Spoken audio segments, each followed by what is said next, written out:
Good morning, everyone. We'll begin the review of 10th day of COP28. Basically, whatever happenings or developments have happened at Dubai on 10th December. We are going to review this for next 45 to 50 minutes. And today, 11th December and 12th December, tomorrow. So these are the two dates left for COP28 Dubai conference. So basically yesterday on 10th December, I think everyone was seized of this issue about fossil fuels. Even though there are several tracks of negotiations which are going on, I think this was a predominant subject which was on everyone's mind about fossil fuels and various deliberations on that and opinions shared by different people and of course the leaders of different nations. So civil society was also very preoccupied with this fossil fuel debate. So the demand is for fossil fuel phase out. And if you remember on COP26 in Glasgow, there was this language of phase down. I think that kind of ambiguity is now overcome, and now everyone is pushing for fossil fuel phase out, all kinds of fossil fuels. So that was the prime subject yesterday. So a lot of civil society action was there pushing for that. So the second aspect I think is polluters pay.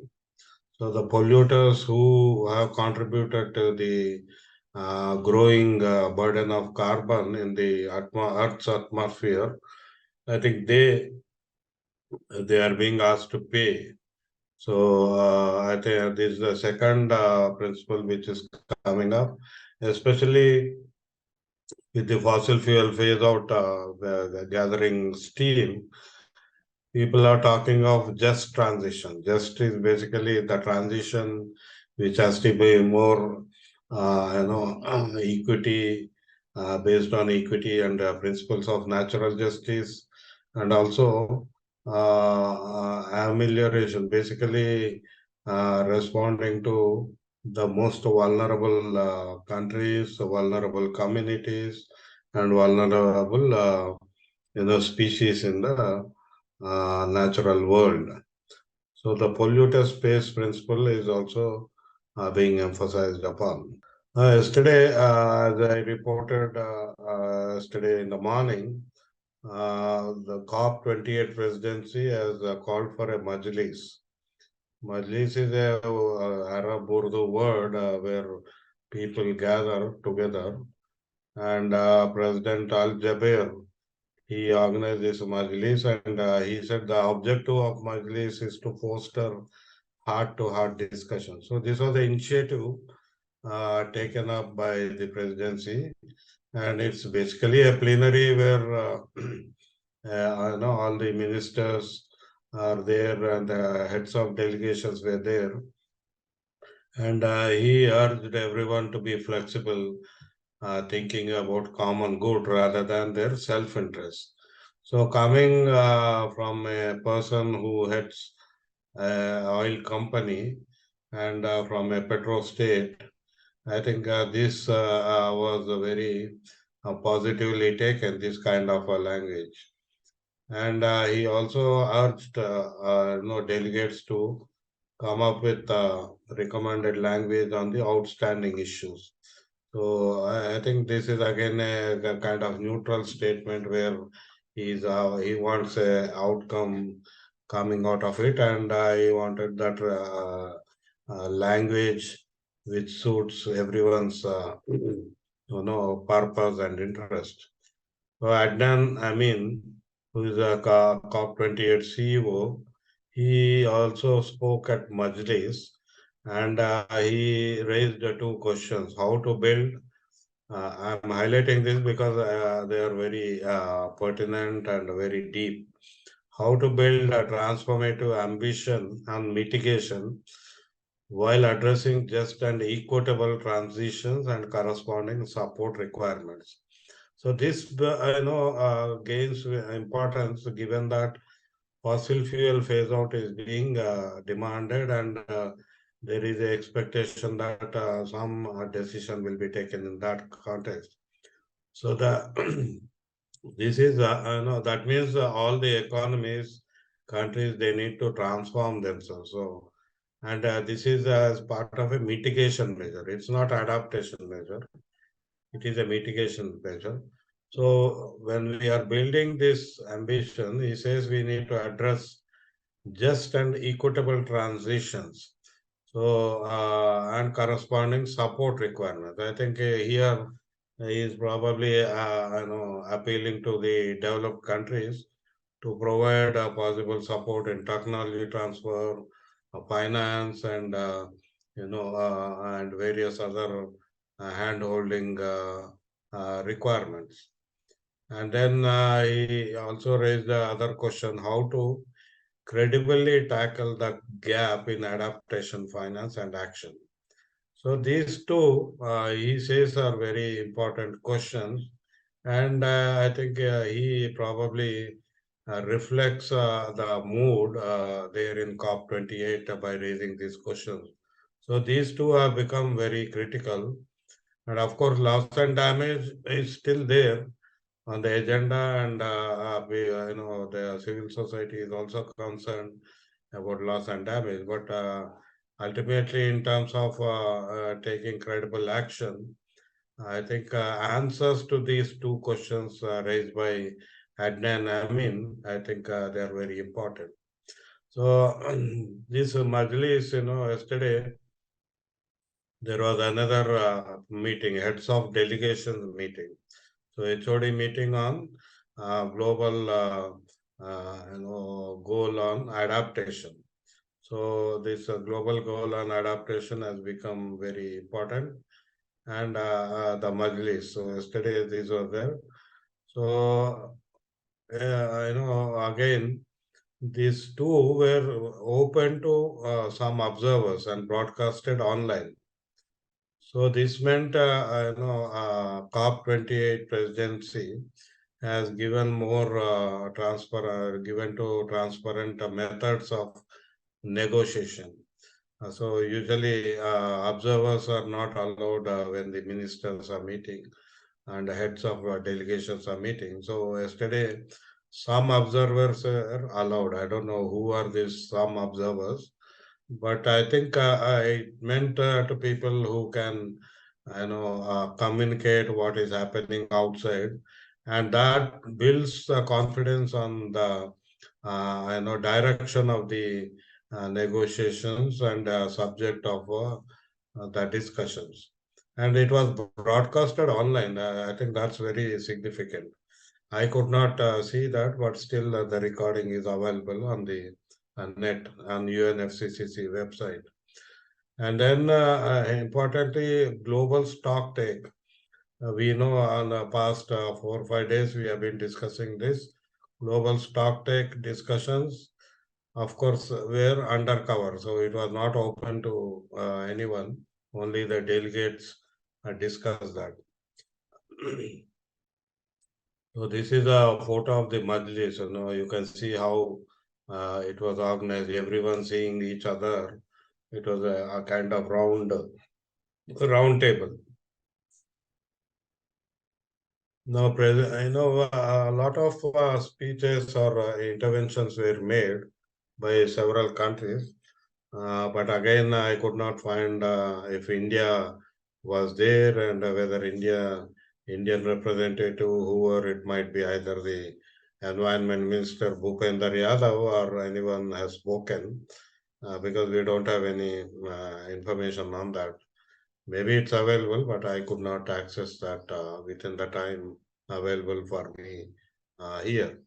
So I just picked up a few important interventions which are very critical and which, in fact, has set the tone of the sharing session.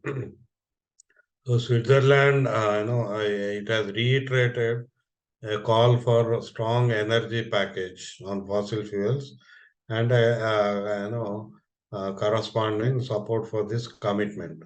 So this, if you remember the energy package in global stock take is a paragraph number 35, where A, B, C, D, E, F options are there, and within each A, B, C, D, E, F, there are option 1, option 2, and A contained a very significant option where world is being called to triple the renewable energy capacity and improve on energy efficiency from 2 to 4%.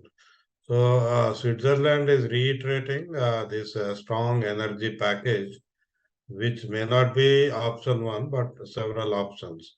So, but it still wants that energy package to be approved. EU, European Union, they have also supported for, cutting down fossil fuels. But they flagged, EU representative flagged that this is still a challenge for both producers and consumers, and therefore a balance of measures is required to support the transition from fossil fuel to non-fossil fuel kind of economy. So again, it shows that there is a realization that it's not easy, and we need supportive measures. Without that, that call does not pass through.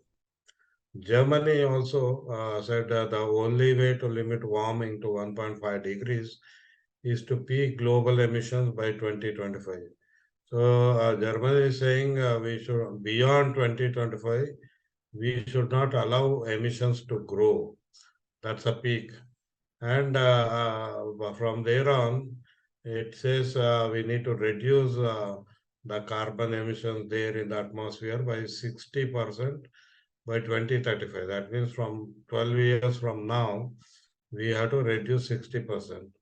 Again, even though for some, it looks like a a period which is very long, and there are people who want everything to be happening tomorrow or day after because of the climate crisis. So fossil fuel phase out is the only way to save mankind. So this is a statement coming from a German minister who participated in the Majlis. Saudi Arabia, of course, it has been opposing fossil fuel phase out and the language which is used. And yesterday, it seems it raised consistent concerns about targeting specific sources of energy, that is fossil fuels. So it says, in fact, since Paris Agreement, the usual line is about emissions. So how come sources are being talked about is a question being raised by Saudi Arabia. But then I think with the climate crisis going up, emissions not coming down, in fact increasing, I think that's how COP28 has come to discuss sources rather than emissions. So Saudi Arabia is talking about scaling up all low emission technologies like carbon storage. So carbon storage mechanisms, basically technical fixes have to be scaled up is what Saudi Arabia is calling about. And it says, we need an outcome that takes into account our specific national circumstances. So Saudi Arabia appealed, basically saying we are a petro state. Our entire economy is dependent on petroleum, and how can you say we need to completely shut down that sources of our income? So it says we need to take account specific national circumstances. I think there is scope for that because the language and then the series of steps can be worked out where such dependency can be gradually decreased. So I think there is scope, but yesterday after Saudi Arabia spoke about it. Now many felt it has a case. I mean, its argument was accepted. So there is again thinking on how to do fossil fuel phase out. I think that's a principal question which COP28 is grappling since the past 3 4 days. So Iraq also opposes phase out or phase down and ending fossil fuel subsidies. It says we need to continue fossil fuel subsidies, and it brings again national circumstances because Iraq has been fighting, ISIS, Islamic State, terrorists, and they said we have invested so much on fighting that, and by doing that, we have done a favor for the entire world because ISIS, could have spread to anywhere, and we, on behalf of the world, we fought ISIS, and we need that acknowledgement as well. Colombia has been intervening very, effectively in the last 2 3 days, and the minister from Colombia, Susana Mohammed, she was very. Colombia has actually taken a decision to phase down its dependence on fossil fuels, and it says our experience shows that we did not get any support, and now we are suffering because of that decision. Even though she says we need to take that decision, she says, I think countries require support and we need to have a new economic deal because, when you're tripling renewable energy, you require finance, and that finance, if it comes at a 30% interest rate, I think it's people are not going to opt for it. So 5% interest rate might be better, is what she's saying. So she's not is also not saying it should be a grant. It says it could be a loan, but at a lower interest rate, so that there will be incentive for shifting from fossil fuel to renewable energy. So she says here it's important to understand who has the power and where the power is there to take decisions. So obviously pointing out to rich, developed, and grossly polluting countries like Norway, US, UK, and Australia, and other countries. So the alliance of small island states, which includes Tuvalu, Tobago, Marshall Islands, these kind of states, very small states, they said we cannot leave COP28 without the highest ambition in the GST, and that the group would like to see phase out of fossil fuels and related subsidies. So they clearly are trying to put pressure for a very highest ambition in COP28. France also urged fossil fuel phase out, and again it also brought about using the finance package to address both mitigation and adaptation issues. Now, people, observers who were there, they said even though Majlis did not produce any concrete proposals or did not lead to any compromises, but I think it indicated that there is a transparency there, and that transparency has been used strategically by COP28 president is being talked about. So some of the observers comment on the Majlis, on this plenary where ministers and observers and delegates shared their viewpoints. So it says, I think it comes from Bolivia. The pressure is on the US, Canada, Norway, Australia, and the UK to commit themselves to phasing out of fossil fuels, or else it will condemn the planet to a death sentence. So if we are not taking decision now, I think Earth is moving towards a very serious crisis. Then there is one, journalist who said, where are the incentives to phase out fossil fuels? I think this is what has been aided by different countries like Iraq, Saudi Arabia, Bolivia, and Colombia. So they are saying we need incentives to phase out fossil fuels. So and enabling conditions. So enabling conditions, finance, incentives are required for a fossil fuel phase out. Then there is one journalist who has been covering from this COP negotiations. He says, in 8 years of attending climate talks, I have never felt so much like we are getting real about what matters. So it's kind of blowing my mind. It shows that she was very impressed with what is happening, and she thinks now real things are being discussed at COP, and her 8 year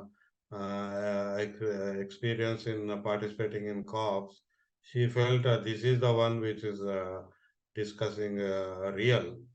I think these words will be received very positively by President of COP28, Sultan Al Jaber, who has been under pressure because of his CEO position, and also his statements during COP28 about there is no science behind fossil fuel phase out, and some such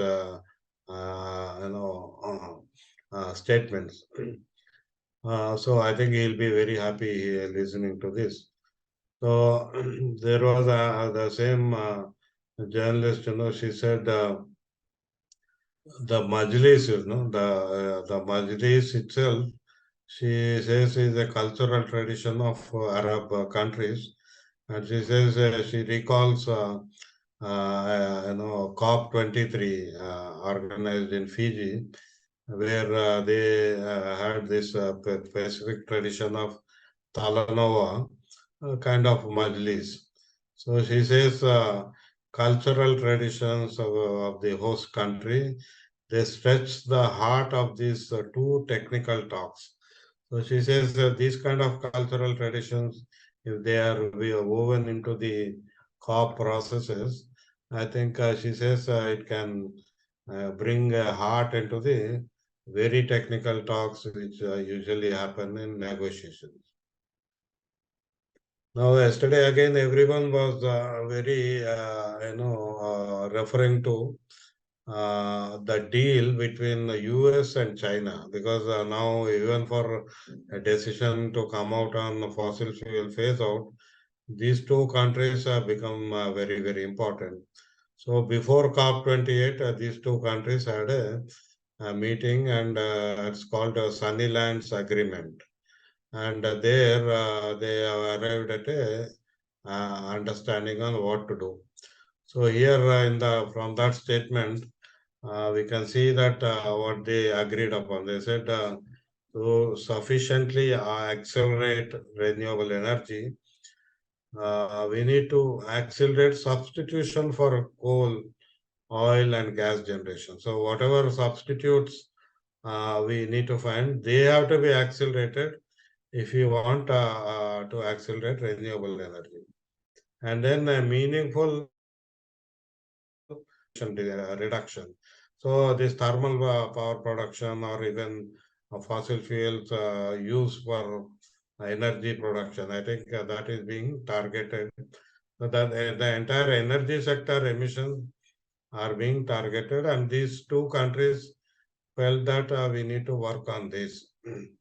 But then, yesterday China I know in Majlis they spoke about it, and they want to stick to Sunnyland statement, whereas US wants to go beyond this statement.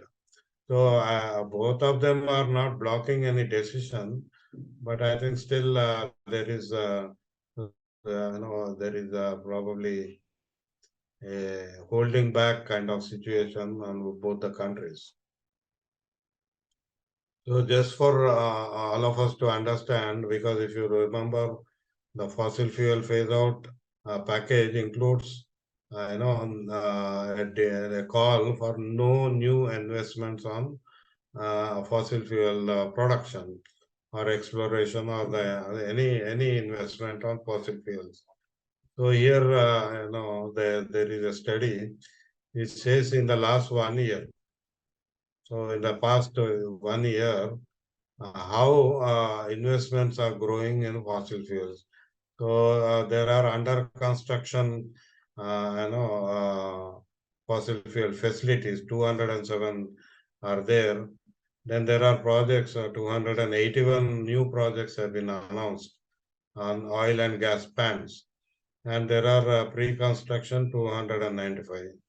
So overall, 783 gigawatts of a new investment is coming for new 783 gigawatts in oil and gas. Coal also, we can see similar uh, 557 gigawatts is under construction 204. So this means, even though countries now are agreeing that we need fossil fuel phase out, but all these big countries have started investing on new projects of fossil fuels.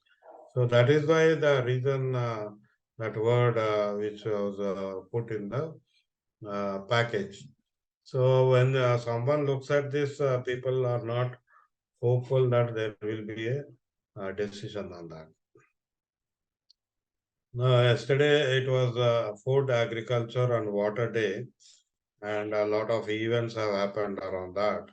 So there is, now linkage which is being looked at seriously about climate change and the food systems. So not food, but food systems, how we grow food, how we process it, how we consume it. So these are the food systems we are talking about, not a natural food system. This is about the human food systems, which are linked with climate change. So mobilization has been done. So $3.1 billion of funds have been raised yesterday. And if you remember, on December 2nd, there was a declaration, COP28 declaration on sustainable agriculture, resilient food systems, and climate action. So there are now more countries have signed. Now it is 152 countries who have signed this declaration. India has not signed this, if I remember correctly. Then we have more than 30 countries joining the freshwater challenge to protect and restore 30% of the planet degraded freshwater ecosystem. So the water again is a critical natural resource, and climate change is impacting it also, and water is also part of the climate change. So there is now a freshwater challenge, basically a grouping of countries, and they are working on how to restore freshwater ecosystem like lakes, tanks, or even rivers or even streams. So all those need to be restored because they have been degraded in the past several years. So food and agriculture is one of the 11 declarations with broad country support. Now I think now I remember. I'm sorry. I beg your pardon. India has most probably signed this declaration. I'll check and come back to you tomorrow, because I remember they have not signed a declaration on climate and health, and they have not signed a declaration on tripling renewable energy systems. But this, I think, I don't think we have information whether India has signed this or not. But what it means, I think, as I mentioned briefly on December 2nd, even though this talks about resilience and resilient food systems, I think most of the ideas which have been included there want to continue what is happening with the industrialized agriculture and developed country agriculture systems. So this declaration is not going to topple any emission reduction, but probably it will only continue the big and huge mega systems which have been built in developed countries. So that's where I think I have objection to a lot of the provisions in this COP28 declaration on sustainable agriculture. Now, again, yesterday it was the International Human Rights Day, and there are people who link it with climate crisis is a human rights crisis as well. So a lot of people are losing their right to a proper environment, a right to livelihood, right to clean water, right to energy, right to earth as basically land. So a lot of these human rights are under threat because of climate crisis and before climate crisis as well. So this is again yesterday I believe there are some activities which have been organized around this.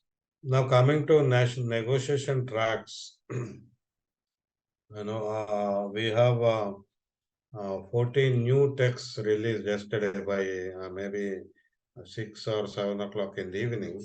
So new texts, that means some changes have been done in those texts.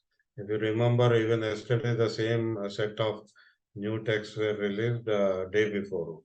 So we could report the same number yesterday. But within that, yesterday I reported that only one reached a draft decision.